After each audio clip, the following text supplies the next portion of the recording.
estamos de regreso con Noches de Negocio. Today the show is going to be in English, so if you don't speak English, go get your dictionary, go get your translator, get ready. 2024, we're taking over. We're happy to be here. We're back. We have an amazing guest today. How you doing, Jorge? How you doing, Nikki? Welcome to the show. Hi, Ricardo. How are we doing? Good. Welcome. Hi, Jorge. Señores, everything is fine. Everything is good. Ricky, we're having fun. We're coming back to the business nights on Wednesdays. We're coming with a bunch of people that they will give a lot of value to what you have to do, what they went through in life, in the business life. We have an impressive person today. I was doing the research today. I was like, she confirmed it, 40 years in the in the realtor situation, comedian, CEO, stand-up comedy. Nikki, it's a pleasure to meet you. It's a pleasure to have you in the show. Thank you very much for coming. And then let it run. It is an absolute pleasure for me to be here. Okay. I've been impressed with Ricardo since we met. And Thank we you. met through the Elevate cohort. He was in the first cohort, and I was in the second, and they had a whole mixer, and that's where we connected. And I'm super excited to be here. I'm so excited, Jorge, to meet you tonight and to see this beautiful new space that Washington Digital Media is in. Congratulations. Thank you. It's been a lot of work to get here. Indeed. And today I was in your show, You were. Cracking the Code, the Cracking CEO the Code. CEO code. Exactly, and we talked a little bit about the challenge that we have as CEO and all that. Yeah. But I'm happy you're here. This show is more about business. It's more relaxed. We tend to talk and ask different questions and all that. Yeah. But no, I'm happy with the new space. Yeah. I'm happy with this new year. I shared to you my story with you today. So you guys want to know what I talked to her about? Oh, my God. Where do they need to go? Go to my page. Go to Cracking the CEO Code on Facebook or Nikki Moore, my page. It's on both, and it'll be everywhere. It'll be everywhere that I am. Yes. Because it was a dope conversation, and it was a very, very enlightening and interesting experience. Ricardo, you got raw. Yeah. You got raw. He talked about his fears. He talked about his failures. He talked about the obstacles that he faces. He talked about all around boss shit. I don't know if we're supposed to cuss. Yeah, you can cuss. Yeah, Okay. it's a free channel. Sometimes talked about that all word of can that. describe everything. Yeah. Right. Okay. And that's what we did today, and it was so good. And can I say I just fell in love with you just a little bit more Thank after our conversation today. It was Thank good. you. It was very good. Well, now you are in the spot. I am. We want to know about you. We want to know about what gets you going in the morning. What is your dream? What are the things now? I just want to let you know. Whoa, sorry. I just want to let the audience know that I'm Sorry, I didn't quite catch that. Siri, because nobody's No, talking Siri. to you. Nobody's talking to you, Siri. Siri wants to be part of the show. Siri Look has at to be in everything. Okay, go ahead. So I just want to let my audience know, Nikki and I are working on an amazing live go-go music and comedy show. Series. Exactly. And we're excited because, I love DC. I love DC culture. So I'm very happy that she allowed me to be part of her vision and all that and stuff like that. And, also is actually getting me the idea that I should get back on the set and do some comedy shows as You well. totally should. I would love to see you get on stage and do some comedy. We could have co-hosted, but I didn't know. I did not know. It's great. So in this series, you're going to see Ricardo do stand-up. I will. I take the challenge. Okay. I take the All challenge, right. and we're going to do it. You ready? No, I will be there. Yeah. I'm ready. I will be there. I'm so excited. Yeah. Definitely. Yes. I'm so excited for this. So, because we're working on the comedy show together, we're working on this event that's coming in February 24. I decided to bring her here today so she can tell us about what she's doing, when she started doing comedy. She's a successful businesswoman, entrepreneur, has done a lot of things in the city. Now, I was just talking to her earlier. She's like, she's tired of working too. She just wants to chill and do what she loves now. Hey, listen, my whole life today is indescribable. It's something that if you'd asked me 10 years ago what I'd be doing and how I saw my life, I would have sold myself short. Oh, wow. I would not have known half the people I know, including yourself and you now, Jorge. And I would not have been doing half the stuff that I do. I am the lead writer for Union District Films, and we have produced a sitcom called Union. It is a sitcom starring Tommy Davidson, myself, Terrell Johnson. No, Terrell, I don't even know what Terrell's last name is. Terrell, Party Crashers. That's not good. Raheem Johnson and Vernon Davis, Ernest Thomas from What's Happening, the sitcom, the famous sitcom What's Happening and What's Happening Now, and Shar Jackson from Moesha and wherever else Shar was. I think it was Moesha. I hope I'm not messing up her credits. Either way, I am the lead writer for Union District Films. Oh, wow. So let's talk about the fact that we are working on multiple projects. We actually have a casting that's happening the end of this month. This is January 2024. So January 30 and 31, if you're an actress, actor, or just want to be, show up. Show up with a headshot, a reel, or do your reel live. We're open. We're looking for new talent, and we're casting talent in all roles. Lead roles, supporting roles, walk-on roles, just appearing roles. We need people to do a little bit of everything. Russell, the founder of Union District Films, Russell Webster, is also owner of Union District Oyster Bar, where the sitcom is based, is really, really open and innovative. We've partnered with the DC Office of Cable Television, Film, Music, and Entertainment. Shout out to Muriel Bowser, who saw DC arts and talent as a priority, and she has made it so and created a space for myself, you, Ricardo, and you, Jorge, and people like us to do what we love. Exactly. And we love it. Thank you, Muriel. Thank Shout you, out to favorite Muriel mayor. Bowser on her third Three term. term. Exactly. Thank you, 3 term. She's kicking it. She doing it. So there's that. And then there's Just Jokes USA, which is my baby, my love. The company that I do, I've started Just Jokes USA in 2010. It took off in 2012. We incorporated and we did all the things. Just Jokes USA is a live entertainment and talent platform, and we do live comedy.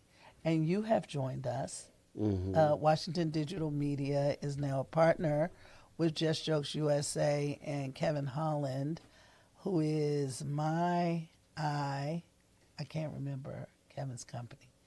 Okay, I don't remember either. Yeah, anyway, we're doing shit, okay? We're doing lots of stuff, and we're having a good time doing it. Yeah, so based on our conversation, this is the first show we're doing on February 24th. Yep. But we're planning to do 4 shows. 6 6 shows. And we talked about one of them being the Latino comedy Yes. show during the Hispanic Heritage Month. Yes, September. And instead of go-go, we're gonna bring some salsa. We're gonna bring some Afro beats, Wait. Latin Afro beats. We're gonna make a good show. Dun, dun, dun, dun, dun, dun, dun. That's Dun, right. dun, dun, dun, dun, dun. Yeah, If you have the Latino fetish, you know where to find us. that's it. And we are really we're not ending here. We're starting here. So we're gonna do so much more. And I would love for us to be able to do the Latino or Heritage show at the Sports and Entertainment Arena, which is a 4,200 seat arena managed by Events DC, who will be one of our partners. I'm speaking that into existence because we don't have a deal yet. No, we're gonna make it after the show. Everybody gonna want to jump on the wagon. Yeah, yeah. That's how As we they do. should, because we're amazing. That's right. And we doing amazing shit. My life is dope, and I do dope shit. That's right. You know who said that? I give you can't- $100 if you can tell me who My that life quote is dope is. when I do dope shit. Oof. You want to take a guess? No. Kanye. Kanye. Kanye of said course. that. It was funny. Of course. Dave Chappelle told that story. Kanye was on the set of the Chappelle show, and he was in the room, and he got a call while he was on the set, and he said, "Hey, whatever." He answered the phone. He said, "I'm on the set of the Chappelle show, and I can't talk right now. Blah blah blah, because my life is dope, and I do dope shit." That's Kanye West. Anyway. Do you see the last show from Chappelle? Which one? The one that just came out on Oh yeah, Netflix? I was there. Oh, you were? I was there. I Oh. went 2 nights in a row because Dave Chappelle is my favorite comedian. And I wanted to see, I've never seen him live until he was at Lincoln just recently at the Lincoln Theater in D.C. And I went to see the show, and I went to see it 2 days. Oh, He wow. was here for 5 days, but I went 2 days because I wanted to see if like the crowd work that he does and the candid stuff that he does is a part of his set or just like, spontaneous riff. And it turns out it's a part of the set.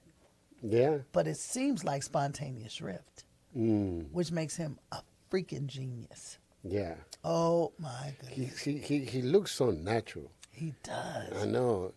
And sometimes when I see Tony Woods too perform, then you see also some of the trades with Dave Chappelle too. Now that's my real favorite comedian. I know Tony Woods is amazing. That's my guy. I love that man. You guys got to be there at the DC Improv. He's there this Sunday. Oh, he is? All right. I haven't seen him in a while. He knows me. I worked He's with him there before. this Sunday. You should come.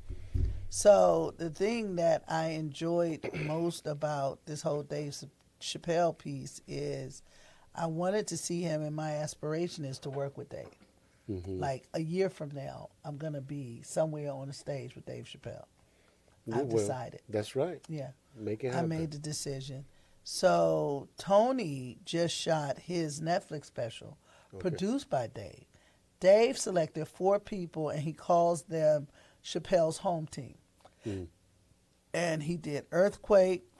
He did Donnell Rawlings. He did first he did Earthquake, then he did Lunell, who's also a friend, and he did Donnell Rawlings and Tony Woods, not in Okay. that order. Tony and then Donnell, and it was a privilege to be present for part of it, because he did his own special, Dreamer, the most recent special. He did Earthquakes first. I didn't see Earthquake, but I did go to Oakland and watch Lunell tape her special. Okay. And it was just a great privilege to be in the room to see that. However, I'm such a hood rat. I am. I'm a hood rat. I'm ghetto as fuck. Listen.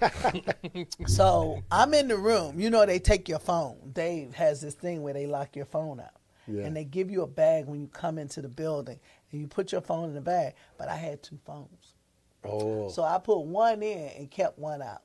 Oh. So I get in, and after Lunell does everything, they coming out, Dave's coming out, she's talking about, like, everything that happened. And it's the second show. It's the second night. So, like, everything has happened. This is it. Dave comes on stage. So I said, I'm going to get a picture. I'm going to get a picture of them on stage. And I put my phone up, and the fucking flash came on. Betray you. Dev, I was like, oh. I turned it off. I didn't get anything. I turned it off.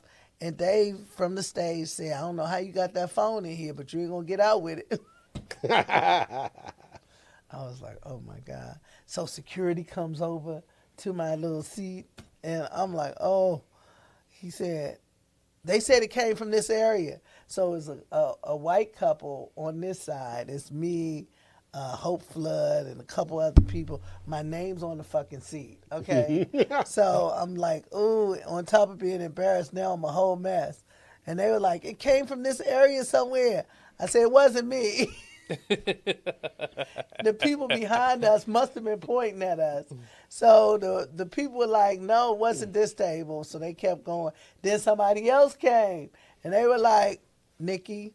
They said my name. Nikki. They said it was over here. I said, why you saying my name? It wasn't. The white people said it wasn't here. I was like, okay, white people. White people, you guys are saving me. So they were like holding me down. And then they shoot them off, you know, because people are scared of white people when they assume a role of authority. So the white people were like taking a position and shit. I was like, and the people went on, and then Lunel's manager, Bill, comes over. He says, Nikki, they said it was you. I said, Bill, listen, I didn't get nothing, okay? I didn't get anything. I turned it off and turned it on and turned it off. It wasn't me. I was so embarrassed. It was terrible. So since that time, I'm no longer a hood rat. I follow all rules, especially Chappelle rules. When I saw Chappelle at Lincoln, I didn't try anything. That should be part of your special. It should be, right? You should tell that story. It should be. I will never, ever, ever try and capture Chappelle footage, bootleg, ever again. Dave Chappelle saved me for being a hood rat. Dave Chappelle saved me from being a hood rat. Thank you. That's it. That's what you should call that joke. That's what we're going to call it. And stuff. Okay, so when did you decided that comedy was your thing? When did you got the bug to get you on stage? Because we don't have a lot of woman comedians. I mean, it's mostly a male industry. We actually do have a lot of now women we have comedians. more, I think, Yeah. but it is a male-dominated industry, but no longer a male industry. Like women comedians, female comedians are out here. We're producing, we're doing all the things. It's definitely, and I found that this business has been very difficult as a woman to navigate. And I've been called the angry black woman and, you know, all of that because I have to be aggressive, you know, especially when it comes to my fucking money. You motherfuckers. Don't fuck with the money. Anything else, I'm fine. But when it comes to the money, we have to go through so much unnecessariness. Like, people are so suchy much in this industry, and it's even other women in business that I found myself having to navigate nonsense. It's so stupid. It's unnecessary. Like, the fact that my genitalia is opposite yours shouldn't ever enter into anything. Mm-hmm. It doesn't matter. Mm-hmm. In fact, it should matter even less because as a woman in business, we are fucking brilliant. Women entrepreneurs work hard. We do what we have to do. We can take the pain, we can take the trials, the tribulations, and all of the things, and, you know, we still get challenged. And it's very unfortunate and it's very uncomfortable. It makes us seem a way that we're not necessarily. Mm-hmm. You know what I mean? Like, I have to be aggressive because I've worn a number of hats in the entertainment business. in entertainment, I've been a talent manager, I've been a producer, I've been a director, I've been an actress, I've been a creator. I've worn all the hats. And as someone wearing all those hats, it gets to be a challenge when my credibility gets challenged. I see. Because it gets challenged unnecessarily simply because I'm a woman. Not because I'm not capable, not because I'm not creating opportunity for people, lots and lots of people, black and brown. You know, like I'm creating a space where it doesn't necessarily exist for a number of the people that I put on. Yeah. You know, and it's very disconcerting when I have to justify my position simply because I'm a woman. Yeah, I'm sorry about that. Hopefully things are changing though. They are. And They you are a true boss though. You I handle am. yourself Thank you. real good out there. Thank you. I see you. Every time I see you, you just out there rocking it. But you are, you know, you always with a nice smile. I am. You are very friendly. You are very welcoming. You know, approaching you doesn't, you know, some women sometimes play that role that they have to keep a poker face. No. You know, but you're not. You pretty friendly, very, very open, very welcoming and all that. I'm happy. That's good. I'm happy. And that's my aspiration. I aspire to do all things that make me happy. Perfect. Like I only work with people I like. Thank you. Yeah. Thank you. That's You're a welcome. compliment. It is, indeed. And So- you should feel that way. You should feel privileged because after having lived the last 2 years of my life, I have decided that I'm only allowing people in my space who make me happy. Nice. You know?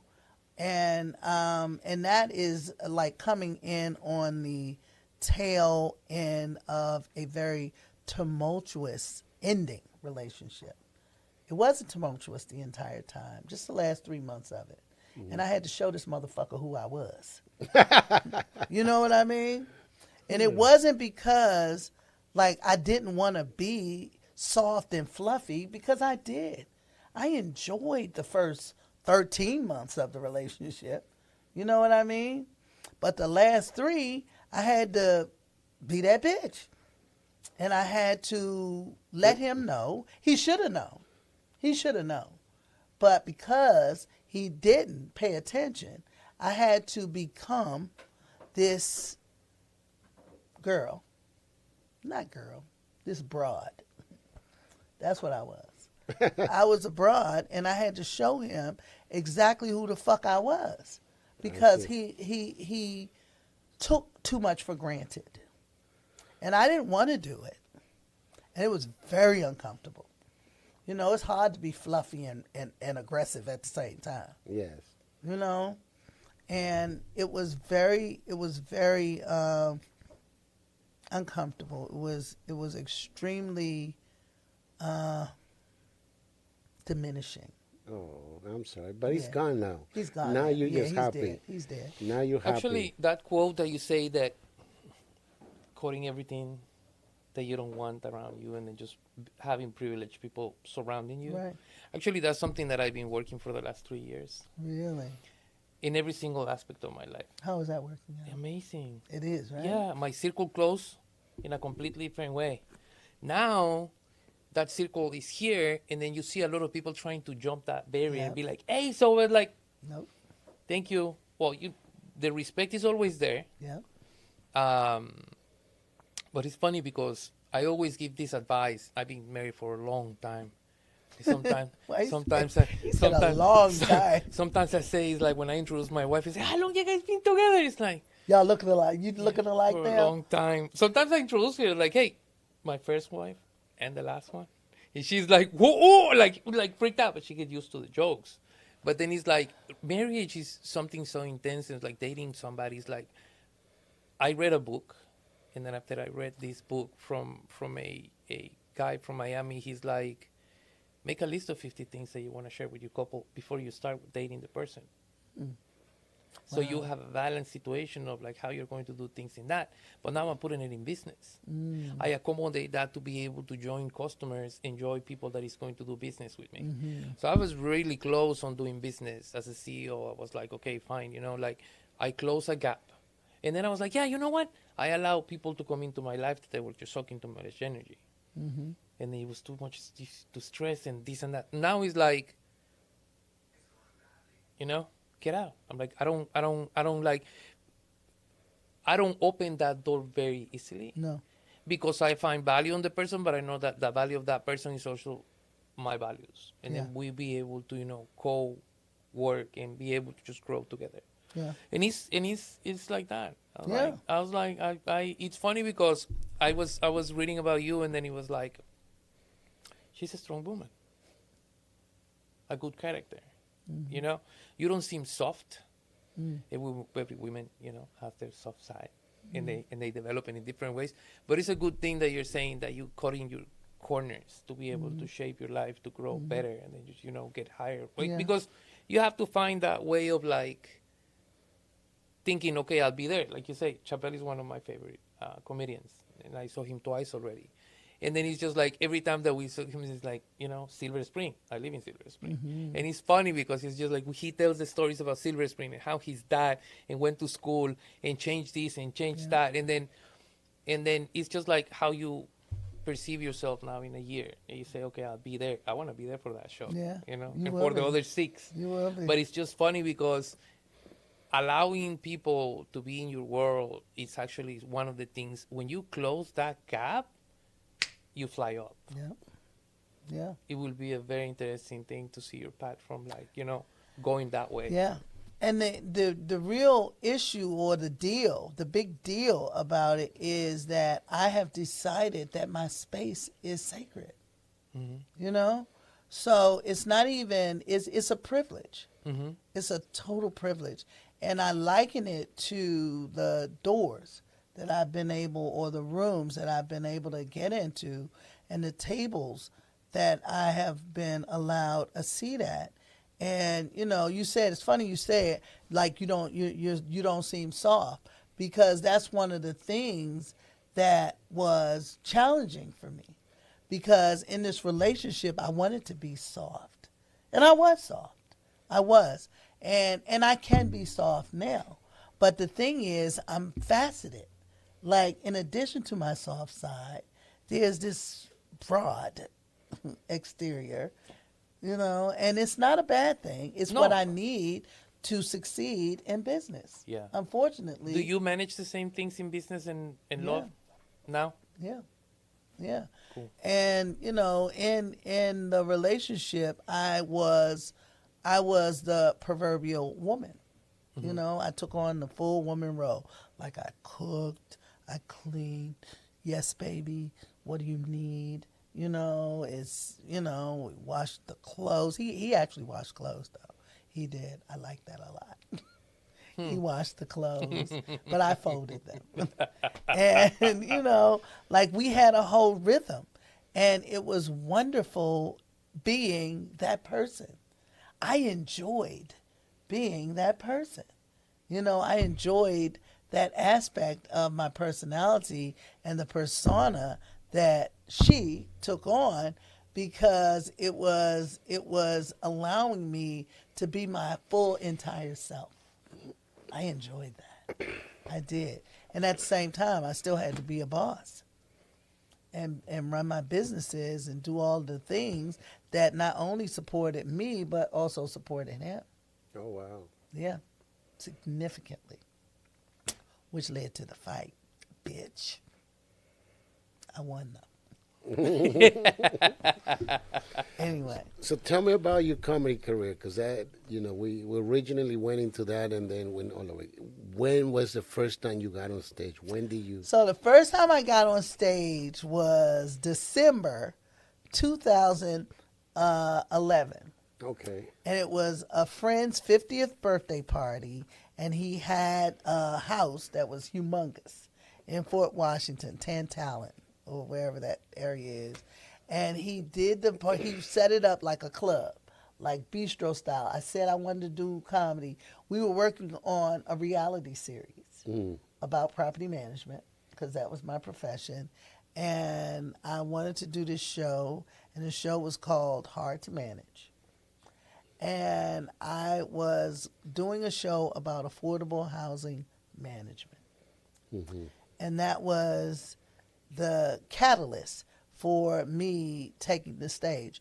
We had spent about $30K on shooting this footage, and that was before either of us realized that reality shows were scripted. We thought it was just real shit. We were mistaken. We shot this footage that we could never use anywhere for anything. So I decided that it would be a good idea because I had a friend who was a stand-up at the time, and I said, you know what, I feel like I could do that. He said, everybody think they funny. If you put together 5 minutes, I'll put you on stage. I said, oh, I can do that. So I decided I was going to go on stage for the first time publicly at Busboys and Poets. Because, you know, they do this for poets. They don't boo. They don't boo! They don't do that. And I was scared. So I said, okay. I did it at the 50th birthday party for, you know, to see if I could. And it went well. It went well. He had set up the room like a bistro, had all these tables, and it was dope. Had to be about 50, 60 people in there, and they liked me. So I went on stage January 16, 2012. Yep, at Busboys and Poets in Hyattsville. And I went in there, and the poetry lady was hosting the show, and she brought me up, and I fucking ripped it. The people loved it. I loved it. I didn't have fear. And the only reason I didn't have fear is because I didn't know enough at the time, you know? So I was nervous initially, but I wasn't nervous the entire time. I went up and I just talked about like the stuff that was on my mind, like I talked about crack whores and, you know, things like that. The things that I hold dear. So I got up there, and from that time to this, I have never met a microphone that I don't love. Oh. Yeah. It was dope. It went so good. There was this guy who was doing guitar, and he was horrible. He was terrible. And I had seen him in the room, and I said, can you play when I go up? And he went up. He was like, down, down, down. Oh, my God. I made a mistake. It was so good, though. It was so good. That was my first time on stage, and it turned out. I had all these people in the audience that I had asked to come out and watch me do stand-up for the first time, and people who loved me, they showed up for me. And it was just a great night. It was a good night. That was January 16, 2012. That was my first time doing stand-up. Wow. Yeah. I can't wait to see you. Oh, my God. I can't wait for you to see me. I want to see you. It I was want so to see. fun. And it's been fun ever since. It got serious. So what I likened my initial times doing stand-up comedy to is Melvin Van Peebles. Melvin Van Peebles is a filmmaker. He was an unassuming filmmaker because he was this black. He's the real father of blaxploitation movies. Yes, He I did know the him. movie Sweetback's Badass Movie, right? Yeah. And Yeah, a he lot of said, movies in the 90s, 80s. no, it was in the 70s. 70s, yeah, okay. Yeah, it was in the 70s, and he was the first. And he did the piece, and he's, you know, because he wasn't the stereotypical filmmaker, he talked about his filmmaking, and he likened it to a bumblebee. And what he said was, this is one of my all-time favorite quotes. He said, the bumblebee, because the bumblebee is aerodynamically incapable of flight. You know, because bumblebee is like a body with them little light ass wings, and but because the bumblebee doesn't know that it's aerodynamically incapable of flight, it flies anyway. Oh, wow. I didn't know that. Right. So that's the way I saw it. I liken myself to the bumblebee. You know, like I didn't know that jokes had to be set up. There had to be a premise, set up, and a surprise punch. None of that shit. I just got on stage and I did what I thought to do, and it worked out. That's completely. That's how I do it too. Yeah. I didn't know. I used to just go in there and tell my story. This is Yeah. what happened the other day. Yeah. But Yeah. then when you learned, like when the people who knew you started judging you, that's when it fucked with you, right? Yeah. Because that's what happens. You know too much. Now you know too much. So you get scared. And the fear sets in. Mm-hmm. And that's what happened. I think like when I was in New York, like to me doing comedy was like I did not care what people thought Yeah. of me. I would just go in there and talk about the craziest thing that went through my head. You know, one of my set was a story of this girl fighting while having sex, and that I did not stop. It's like, hang me a pillow. And she didn't know why. She hang me a pillow, and I put the pillow on.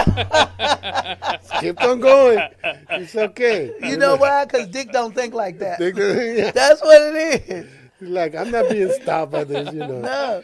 And then, you know, the story was like, at the end, it's like, hey, don't go for Mexican on if you're planning to get laid. That's right.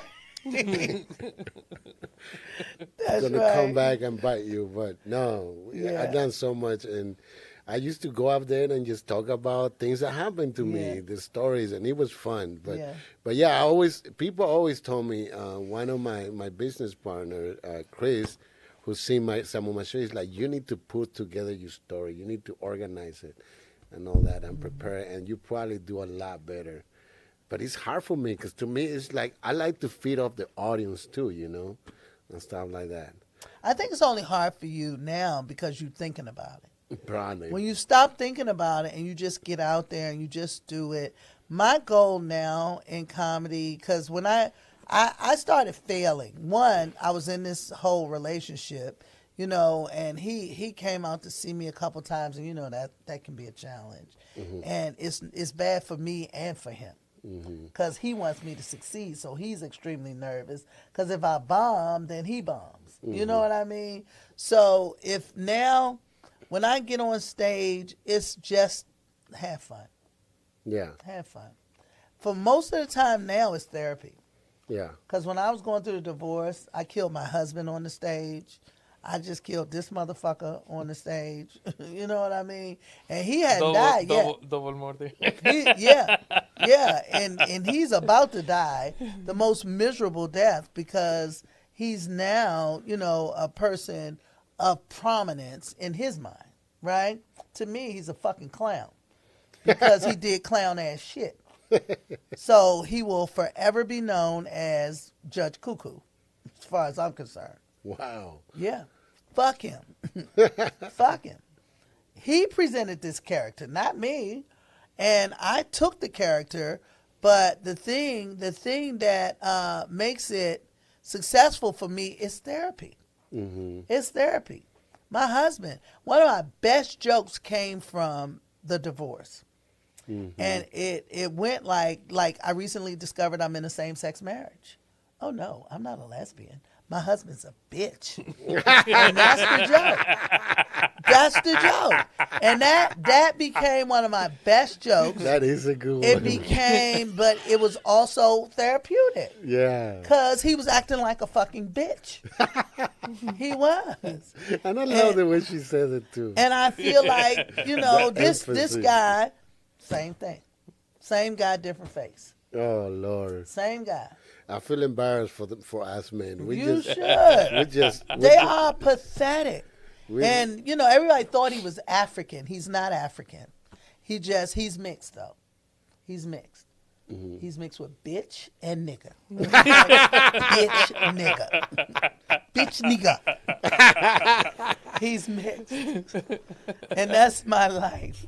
And this is the stuff that is born from the pain that I've endured. And that's good. You can laugh about it. You I can have make a to. joke and make Yeah. a living. It's that because I didn't shoot the motherfucker in the head, which Yeah. is what I wanted to do. But I didn't. You know, Shakira ended up making like 2 or 3 hit songs after her breakup. Really? Yeah, and they're like Millionaire, top millionaire, 100, top 100. number 1, number 3, something. Really? Yeah. Man. Okay, She- see, yeah. that's the thing. And she went after her boyfriend's mom. She Ooh. went after everybody Ooh, on the the song. family? Their family, everybody. She didn't forgive They must nobody. have been mean to her. They were, They man. must Yeah, have you been saw mean. you saw videos where like the mother-in-law was just trying like shut up, you don't talk, like put it on the side, like okay, whatever. Now like when I listen to songs now, I didn't put too much attention to it because you listen to the song, yeah, that we split and we divorce, okay, cool. But now when you put attention, it's like damn, that's She a going letter. in. She going in. That's like you say, it's therapeutical. So It's therapeutic. in your life, I always love comedy. It was like having fun last week. I was telling Ricardo, like people in the kitchen, I make jokes about people in the restaurant. You know, like people come in and I'm like, oh shit, or like you always get something out from a customer that he comes in and tells you, oh, this wasn't hot, and I was like, yeah, it's medium rare. What do you expect? It's not going to be hot. It's going to be a little medium. warm. It's medium rare. It has to be cold from the inside. Can you heat it up for me? Okay, so you want it well done. No, but I don't want it well done. I want it hot. And it's like, what do you want me to do? So it's things that we work on that, and then you learn. And they've been telling a bunch of stuff that we see a comedian that talks about everything in the restaurant business, but on your experience in the comedy world as a woman, you mentioned that at the beginning, CEO with the mentality that you have. What have been one of the best moments that you had as a woman in the comedy? That you say, okay, this is my moment. This is one of the things that it make me grow, keep going, make it happen. So one of the best experiences that I've had in comedy is one, meeting the people who I've idolized over time. You know, like one of my favorite comedians from the 80s was D.L. Hughley. D.L. Hughley was probably, and I can remember a significant amount of his set. And that is a testament in homage to any comedian.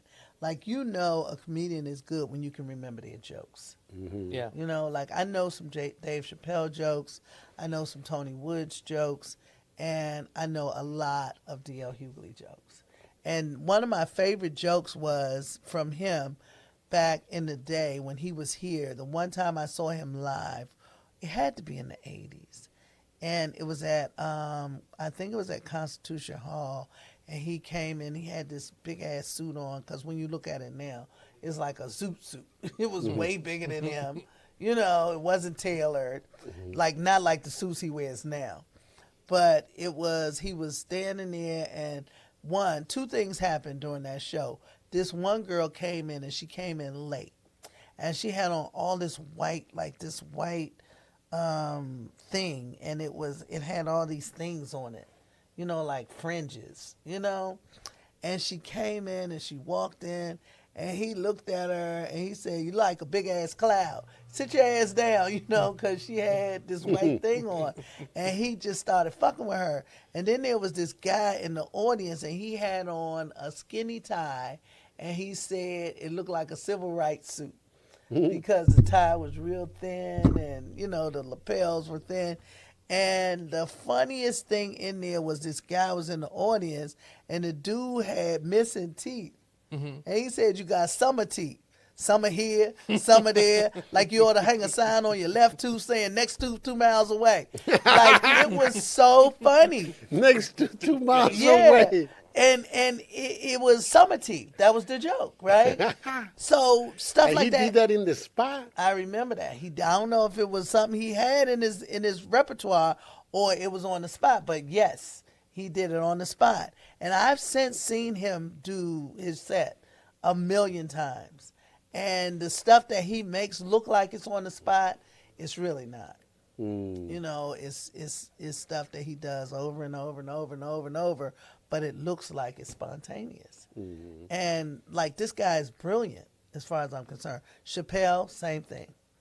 Same thing. He tells stories. He's one of the most amazing storytellers. You know, and I love that. I love that. I want that. You know, my comedy style is storytelling. Yeah. So I tell stories, but I don't know that I'm Chappelle storytelling yet. Yeah. But I will. That's tough. I mean, It's the amazing. way he crafted and all that. But Yeah. but you know, it's just watching how comedians tell stories, and I think he's so creative. Like the way he brings it, and then like he surprises you because he takes you one way, and then he catch you up with something else that you're not expecting and Yeah. all that, Yeah. and stuff like that. Like It's when he so was, clever. I know when he was telling on the last show the Jim Carrey story. You know that he was acting like Dave and stuff like Yeah. that. So Jim Carrey was no, was it Jim Carrey? Yeah, it was Jim it was Carrey. no, it was somebody he wanted to meet. It was Jim Carrey. Was it Jim Carrey? Yeah. But Jim Carrey was in character. In character, yeah. As somebody else. Yeah, he was in character as some comedian. Oh, Dave, Andy Kaufman. Andy Kaufman, Uh-huh. yeah. And Jim Carrey was being Andy Kaufman, and he's like, I really wanted to meet this guy, and he was being Andy Kaufman. Yeah. And he was like, And then he's like, and that's how I feel about transgender people. that was it. It was so funny. I know. It was so funny. You know, he did a similar story about what's the guy who went to jail for fucking all the young girls? Oh, Einstein? No. Jeffrey Epstein. Jeffrey Epstein. Jeff Epstein. So he talked about this guy. This was in one of his previous specials. And he talked about this guy that he grew up with in his neighborhood. And the dude was the most promising, you know, like most likely to succeed kind of cat. And this guy, he talked about Jeff Epstein. And he talked about him going to jail and, you know, committing suicide. And this dude went to, you know, grew up with them. And this guy was like, of all of them, the best. You know, he was the smartest. He was the most successful. He went off and, you know, did well. And he remembered the guy telling him that the chick he was messing with, this girlfriend, he was like, I remember thinking, save that bitch for later in life, you know? And he went ahead and married this chick, and the chick took him for everything. And he lost everything, and he ended up coming back home to Silver Spring, living with his mom, the guy, in his mom's basement. And he ran into the dude, and the dude was doing terribly. And he said, you know, and he never thought to kill himself. Like Jeff Epstein. You know what I mean? It was just so funny. And I didn't do the story any service because I don't remember it entirely. But the gist was, you know, he took the story, took you through all of that shit. And it was really about Jeff Epstein killed himself and he got more money than God. Okay? Yeah. And this dude did Who all of lost this everything. and didn't kill himself. It's just like that kind of thing is so crafty. And as you hone your craft and you become familiar with the space and, you know, the work, because it's work, it's constant work, it just gets so good. It gets so good. It's nothing like hitting the stage and hearing 1,000 laughs all at the same time. You know what I mean? Yeah.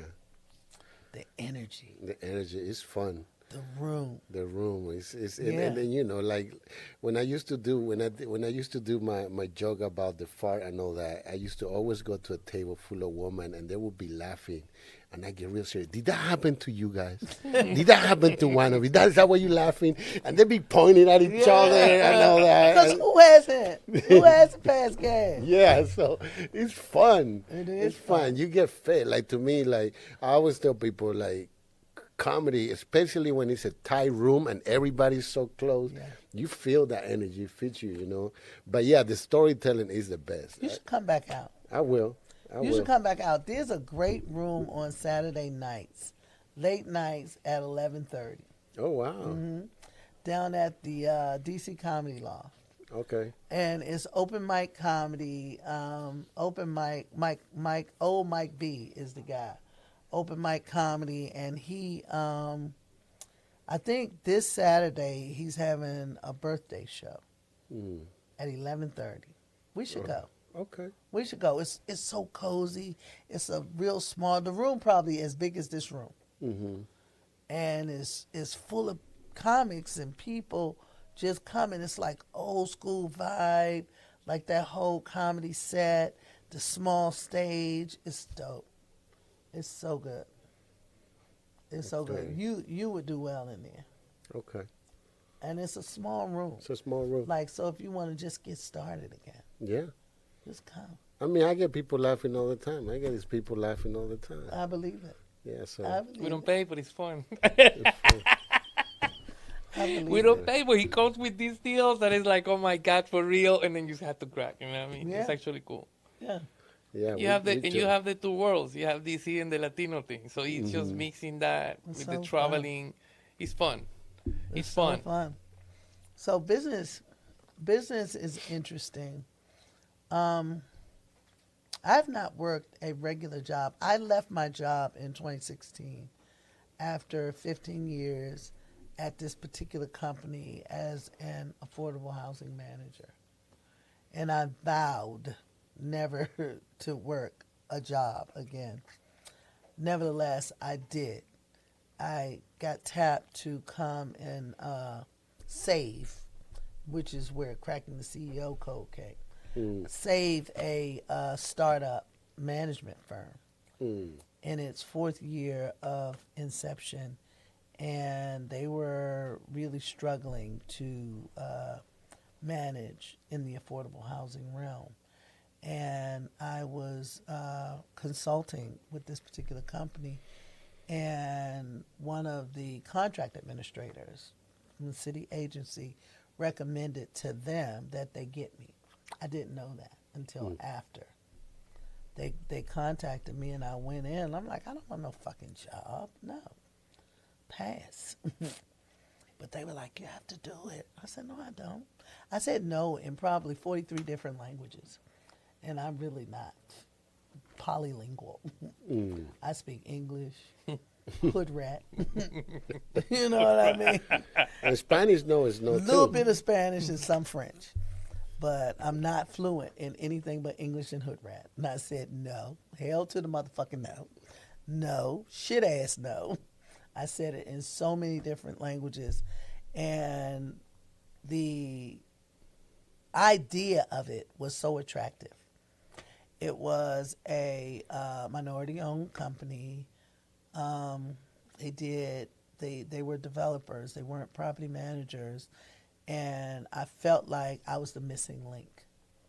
Once I was able to figure it out, I did. I went in and I told them it would take me maybe a year or more to clean up the mess that they had made and fix it. It really took me like 3 months. 3 months. So Did you collect a year's salary, though? Of course. That's I good. did. I collected a couple years' salary, and I had a 3-year deal, but I didn't stay 3 years. I stayed 2 years, and it was challenging, but it was consuming. It took everything. I was working almost 24 hours a day. It was just so much. And they were ungrateful. So it's almost like if you are very, very sick and you go to the best specialist and they fix you, it's hard for you to remember how bad off you were because the good doctor has come in and done what they do. So it makes it seem like you weren't as bad off as you were. You know, you talked about something like that earlier. When you're good at a thing, like Michael Jordan, when you are good at a thing, you make it look easy. Easy, yeah. But it's not. It's not. And because you're so good at it, every motherfucking body think they can do what you do because you did such a good job. I went through an experience. I was telling Ricardo, I was like, I consumed myself like it was no more. I went to get a restaurant. they called me. It's like, hey, we need somebody to set up and everything. And then I opened the restaurant in a month and a half. I went to do the things so easy, and then exactly the same thing. Exactly the same thing. Like I believe I'm not pretentious or something, but I believe that I'm one of the people in the restaurant business that make things happen because of the experience that I have. But then they don't see the value that you leave over there because it's so quick. And then it's just like Ricardo had a word that I remember, and then I will keep remember because I won't do it again. He's like, you went to work with somebody else. And I was like, fuck no, I quit. Because it become in a certain way, a nightmare, because I thought that the company was really on their stuff. They had their shit together. And then it wasn't.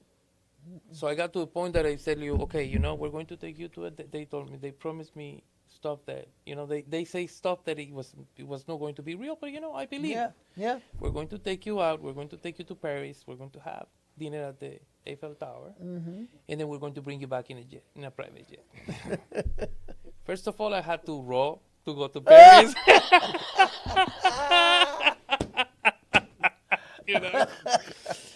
And I stayed in the house and I went back. But it was a cool story because, it's just like, it didn't happen the right way. They lied to me. It was like having a girlfriend that tells you, I'll give it to you tonight, but it didn't happen. So it was like, it's experiences that you have in life that it teach you, like, okay, go back to what you're doing. It's tough what we do because I left the management job on 2018, half of 2018. Yeah. And I said, I have the possibility to do my own things. I have the possibility to go help people do their stuff, arrange stuff. But then you learn so much. Then when I went back over there, I said, you know what? Yeah, they promised me this. But halfway, I said, like, you know what? It's not going to happen. No. Because you have so much knowledge about that niche that you were like, we're going to give you popcorn. And I was like, no, they won't. Yeah. So went back and I told Ricardo, I was like, I remember that night that he said, yeah, okay, you're working for somebody else now. You went back, and I was like, I quit. Fuck this shit. I quit. That next day, I told him, hey, I quit. And he's laughing. I get my 20 days. And it is like, leave that shit.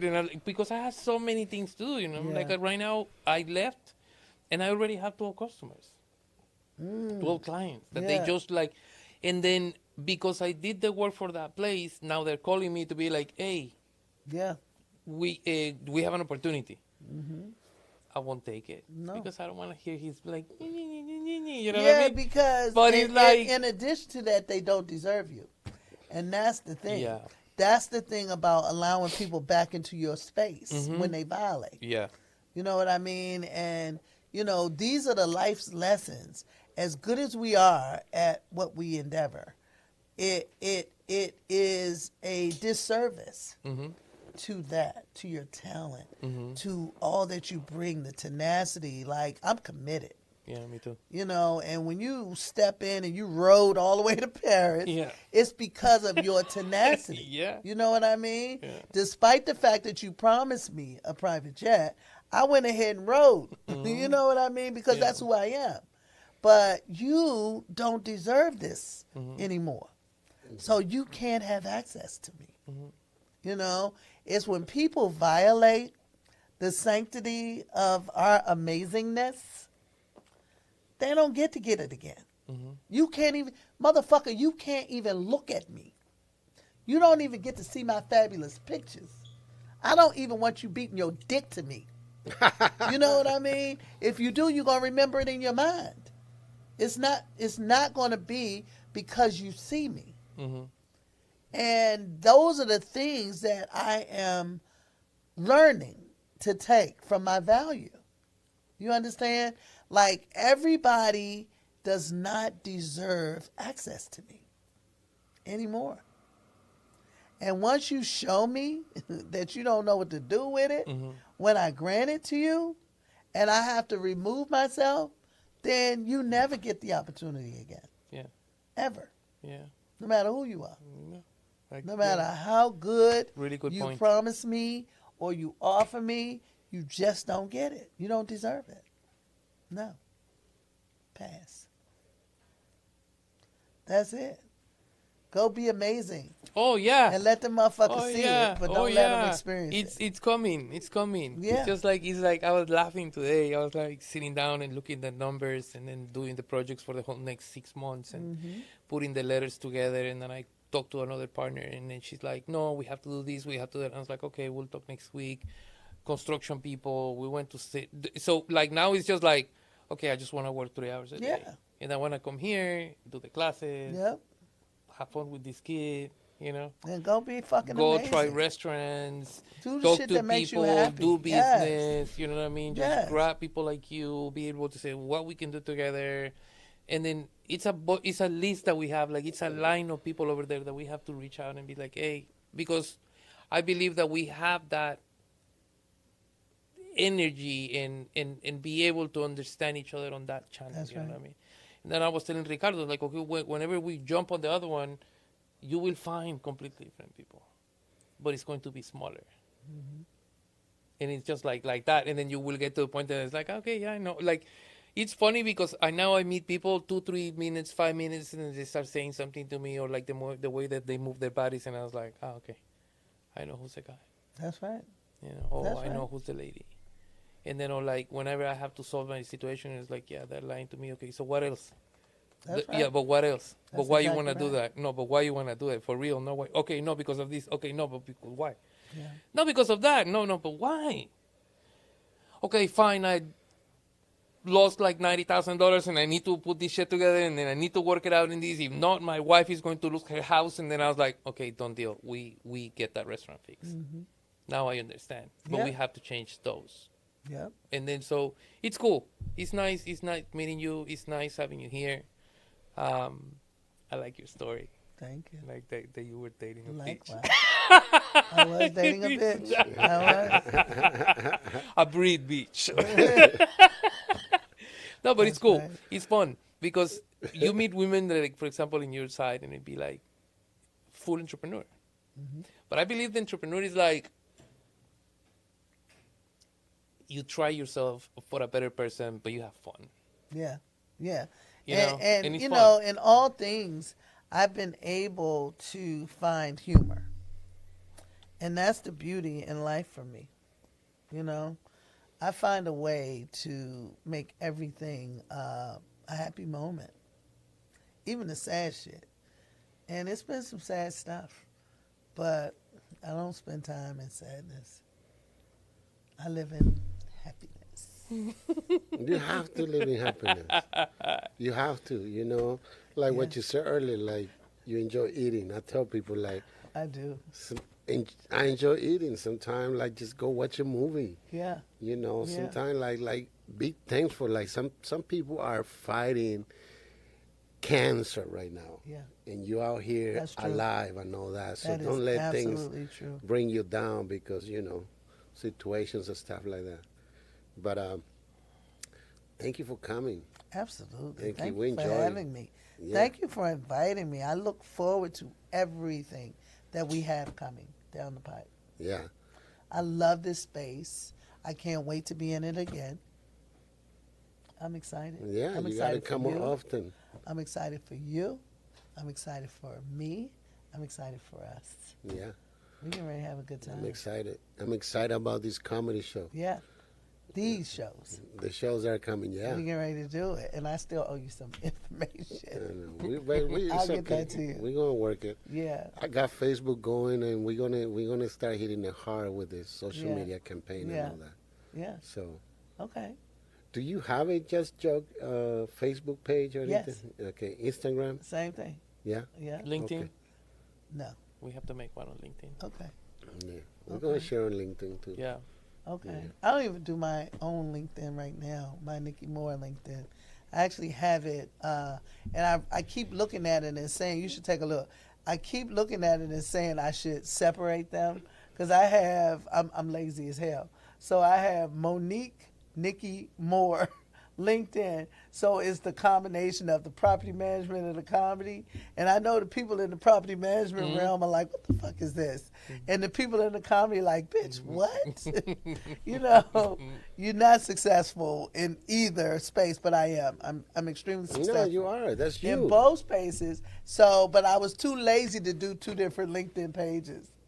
You don't have No, but to. you don't have to. You can keep one and just it's structured Well, in a certain that's way exactly where what I like you can did. show I your thought values. it was a mess. No, you can fix it. no. Okay. No, you can Just arrange Alright. it. keep it. My kid can do it for you. Okay. Okay. I don't use LinkedIn as often. No one does. Does anyone?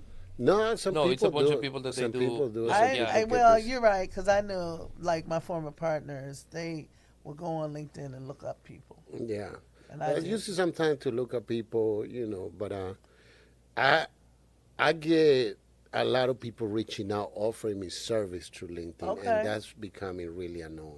Really? What Yeah. you mean offer you service? Like people reaching out, we can do SEO for you, we can Oh, do this yeah, for yeah. Marketing, we can marketing. do. I thought Teach you meant how like, to do sales. We Oh, like. I teach- thought you like, meant like hey- blowjobs. And No, none of that. no, I No. wish they would do that. You know? No, that's not in LinkedIn. That's Not not- LinkedIn. that's not- Oh, that's OnlyFans. That's only fun to know that. Yeah. Maybe they need that. We need that. Yeah. You know. The Adrian. LinkedIn blowjobs. Maybe I need to go on and offer some CEOs blowjobs Yes. on LinkedIn. Yes. there you- LinkedIn. That's right. Are you stressed today? Hey, Hey, you don't have to be. you don't have to be.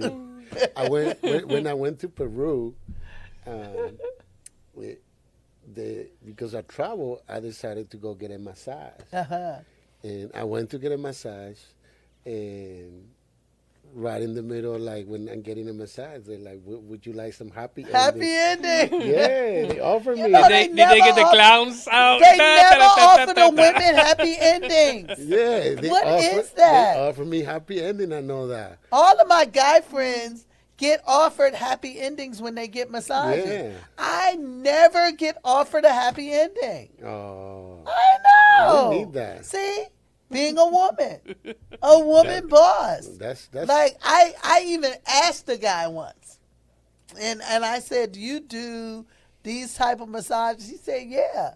And I'm waiting. I had a whole like hour, 90-minute massage, and he never did it.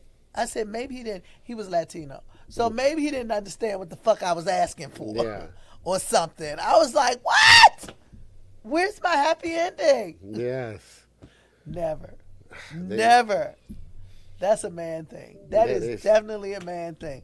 Because they never offer the women happy. We want happy endings too, people. Yes. Okay? I think just want everybody you wants all to happy know. ending. Yeah. I mean, it's. But they never do. Yeah, They never do. Oh, well. that could be a good business. I've been seeing videos about these men now that do this whole. Yeah, massage, I have you know. too. Yeah, so. But they in Atlanta. They not here. No, they do come into DC every now and then. Really? Yeah. But when you see it, send it to me. Okay? I'll send it to you. Yeah. Yeah, Yeah. Because I will hire them. yeah, definitely. I'll go and film it. Okay. Okay. Okay, I'm here for it. I'm here for it. We need happy endings. Happy endings! Happy ending. So let's end with happy ending. Let's end with happy endings. This has been great. All right. Well, thank you guys for watching. Share the videos. Follow us. We are putting together all the last shows that we did, and we're going to create a whole YouTube page in which everything's going to be there. And, hey, thank you for watching. Happy New Year's. Happy New Year. Follow me at Nikki Moore Funny, NIKIMOORE Funny. On Facebook, Instagram, well, Nikki Moore Funny, Instagram, TikTok. I was on X, but not anymore. And follow me on Facebook, comedian, the female version, Nikki Moore. Nikki Moore. Okay, when is the next show? Next show is next Tuesday. Tuesday, January 16, Union Time to Laugh. And then February 24, it's us. It's Just Jokes USA presents Laugh-A-Go-Go, music and Laugh-A-Go-Go. comedy at Capitol Turnaround in Southeast DC. Amazing venue. Laugh-A-Go-Go will become a comedy series, and we're going to do all types of comedy. We're doing a melting pot of comedy. We're going to do Latin comedy. We're going to do white comedians. We're going to do black comedians, brown comedians, purple comedians, blue Everything. comedians. We're doing all comedy. Transgender Comedians. Yes. We're going to have handicap. handicapped comedians. Yes. Do you see these Mexican guys that That's like going they to be didn't so talk? funny. What they do? They don't talk. It's everything on movement and like for real. But the whole show is about like, it's about they don't talk. So I'll show it to you. I'll send you it have to you. to show that. You laugh. You was like making jokes about people that they can't talk either. Oh my so God. it's just insane. That's hilarious. Yeah. Okay, so we're going to have that too. Okay. All right? Yes, we're going to entertain. We're bringing a different kind of experience into DC. Just Jokes DC USA. is not going to be boring anymore. All comedy. We're all going the to bring time. everything. So, That's right. Jorge, what's going on for you? So, 2024. oh, life is beautiful. We're coming with like a bunch of stuff. Really good things. Restaurants, classes, joining the comedy show, helping Ricardo to create. I will give him some content. Support Nikki on the six shows of the year, and then helping people, Yes. guiding the way of like how they can be successful on the stuff that I know. I'm like I prove it already 47 times. It's a way of like living, and then if you have a business, just put it to work and then Put it make to it work. work. Yes. Make it work. I That's like all. those sneakers. Those are actually dope. They're nice. They are. I got a couple people into those. They're Thank you very- for Thank you, watching. people. Good night. It was a great night. Thank you, Nikki, Ricardo. Thank you. All We'll right. see you guys next Wednesday. Next Tune Wednesday. in. Tune in. Follow us. This is great. I love this. Okay, boys.